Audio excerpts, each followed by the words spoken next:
अखंड ज्योति अक्टूबर 2021। अशरीरी आत्माओं से संपर्क।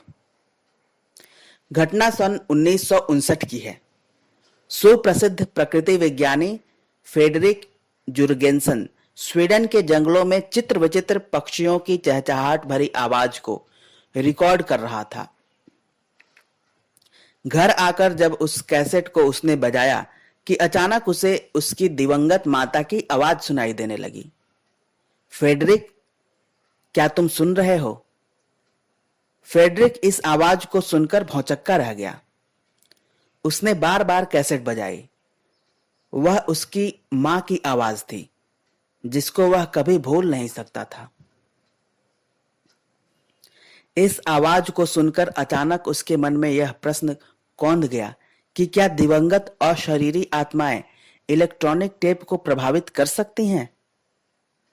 उसने सुना था कि आधुनिक तकनीक मनुष्य की समझ एवं ज्ञान के विकास का आधार बनेगी, जिसके फलस्वरूप दिशा एवं काल की विस्तृत जानकारी प्राप्त हो सकेगी। मार्कोनी के अलावा सोनोग्राफ एवं इलेक्ट्रिक बल्ब के आविष्कारक थॉमस ए एडिसन भी अज्ञात तत्वों से संबंध स्थापित करने का कोई यांत्रिक उपकरण आविष्कृत करने के लिए प्रयासरत थे, जो शॉर्ट वेव और लॉन्ग वेव के मध्य की आवृत्ति वाला हो, जो इहलोक और परलोक के निवासियों के बीच संबंध स्थापित करने में सफल हो। इस घटना के बाद जुर्गेंसन ने अपनी टेप की हुई कैसेटों में सैकड़ों विगतात्माओं की आवाज एकत्रित करने में सफलता प्राप्त की।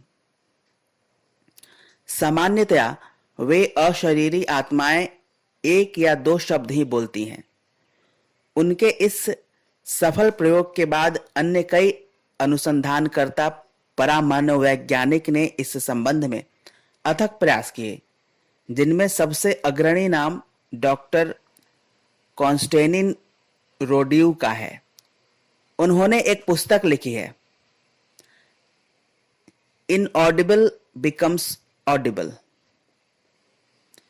उसमें उन्होंने अशरीरी आत्माओं की 6000 ध्वनियां टेप की हैं। सर्वप्रथम यह पुस्तक सन 1968 में स्वीडिश भाषा में प्रकाशित हुई।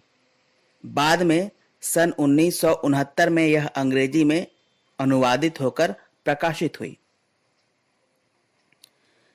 ब्रिटेन और अमेरिका में इस आवाज का उपनाम डॉक्टर रोड्यू के नाम पर रोड्यू वॉइस रखा गया है। लाटविया निवासी डॉक्टर रोड्यू स्थायी रूप से स्वीडन में परामनोविज्ञान के क्षेत्र में अनुसंधानरत रहे हैं। उनका कथन है कि धैर्य के गुणों का विकास कर लेने पर किसी भी व्यक्ति के लिए अशक्य नहीं है कि वह दिवंगत अशरीरी आत्माओं की आवाज को टेप न कर सके। इस प्रकार की आवाजें सर्वप्रथम फुसफुसाहट जैसी प्रतीत होती है। वास्तव में वे अशरीरी आवाजें हुआ करती हैं। अधिक अभ्यास हो जाने पर वे धीरे धीरे और स्पष्ट समझ में आने लगती हैं। इनका विश्लेषण करने और उनको एम्प्लीफाई करने पर वे स्पष्ट हो जाती हैं। डॉक्टर रोड्यू को पूर्ण विश्वास था कि टेप पर रिकॉर्ड की हुई आवाज विगत आत्माओं की ही थी, जैसा कि पूर्व की शोधों में स्पष्ट हुआ था। उनके अनुसार इसमें कोई संदेह नहीं है कि हम लोगों ने परलोकवासियों के साथ संदेश का विधान स्थापित कर लिया है। इन आवाजों में यूरोप की कई भाषाओं का सम्मिश्रण भी पाया जाता था, क्योंकि वे खुद बहुभाषी थे। अतः इन आवाजों में से वे अर्थपूर्ण ध्वनि निकाल लिया करते थे। उदाहरण स्वरूप सर विंस्टन चर्चिल की एक आवाज रोड्यू द्वारा बताई जाती है, जो इस प्रकार सुनी जा सकती है। ते मे क्लू मेज ड्रीम माय डियर येस। इसमें लाटवियन, स्वीडिश और अंग्रेजी के शब्द सम्मिलित हैं। इन शब्दों का अर्थ डॉक्टर रोड्यू ने इस प्रकार बताया था। Dear Mark, you make believe, my dear थैस, अर्थात सुनो, आप मार्क करें, विश्वास रखें। कई विशेषज्ञों ने इसका अर्थ इस प्रकार किया है, 3 महासत्ताओं का ध्यान रखो और शक्तिशाली बनो। उन्होंने केवल चर्चिल की ही आवाज टेप नहीं की, वरन कई अन्य मूर्धन्य व्यक्तियों जैसे कि Tolstoy, Nietzsche, John F Kennedy, Hitler एवं स्टालिन की आवाजों को भी उस टेप रिकॉर्डर में रिकॉर्ड करने में सफलता प्राप्त की थी।